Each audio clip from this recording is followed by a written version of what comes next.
how ADHD shows up in women and why it's often missed. Hi friends, I'm Caroline McGuire, and today we're talking about something incredibly close to my heart and something important: how ADHD shows up in women. If you're a woman with ADHD or you suspect you might be, this video is for you. Because the truth is, for years, ADHD was misunderstood, underdiagnosed, and often completely overlooked in women and girls. And while awareness is growing, many women are still struggling with invisible symptoms, misunderstood emotions, and years of shame and self-doubt. Let's talk about why that happens and what it looks like and how to start changing the story. ADHD was first researched and diagnosed based on how it shows up in boys, especially boys with hyperactivity. The kid who can't sit still, the one disrupting the class, the one climbing the walls. But girls and women often don't show ADHD in such obvious ways. Instead, their symptoms are internalized, masked, or misinterpreted. Instead of being seen as hyperactive, girls are called chatty, overly emotional, social. Instead of being flagged for inattention, they're labeled as anxious or dramatic or perfectionistic. Instead of getting support, they're told to try harder, be quieter, or stop being too sensitive. Women often have these traits, and I have to admit to you, as part of my journey, when I was first diagnosed, and I won't say the place, but it was a pretty prominent place, they told my parents that since I was a girl, I would outgrow ADHD when I was 12.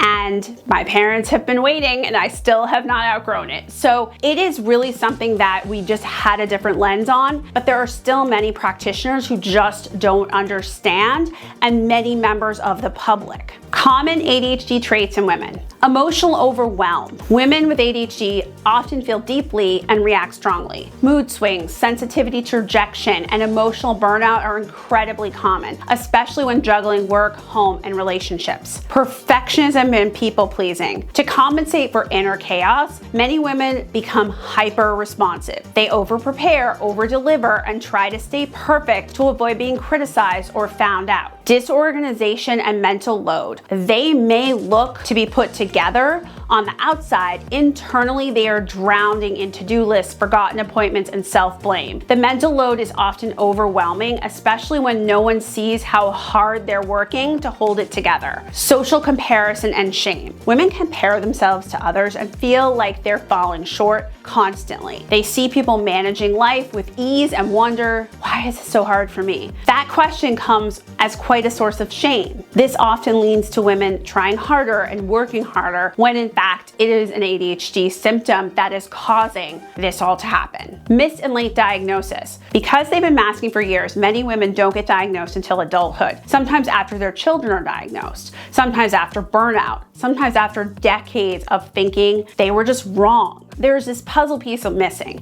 and people feel like they just can't figure out how to find that missing puzzle piece. And when they get their ADHD diagnosis, so many women report that they have really found all the pieces to the puzzle and have really come to understand why they struggled in so many ways, even though they were trying harder. Why this matters. When ADHD goes unrecognized in women, the emotional toll is enormous. Without the right diagnosis, there's no roadmap. Without the right tools, there's no relief. Without support, the cycle of shame, exhaustion, and self-doubt continues. But here's the truth. It's not that they're too sensitive, too messy, too inconsistent, too much. You're living with a brain that processes the world differently, and you deserve support that honors that. And the strategies that work for typical people don't work for us. I know for years I took, and I'm taking us back to the 90s, courses on how to use a Palm Pilot, how to get organized, how to, communicate, all these things. But because the strategies were for typical people, they didn't work for me. And as soon as I got a diagnosis at age 25 and I started seeing a therapist who really understood ADHD, and I started using strategies that were just for ADHD, everything changed. Because otherwise, the strategies just don't help our brains. What helps?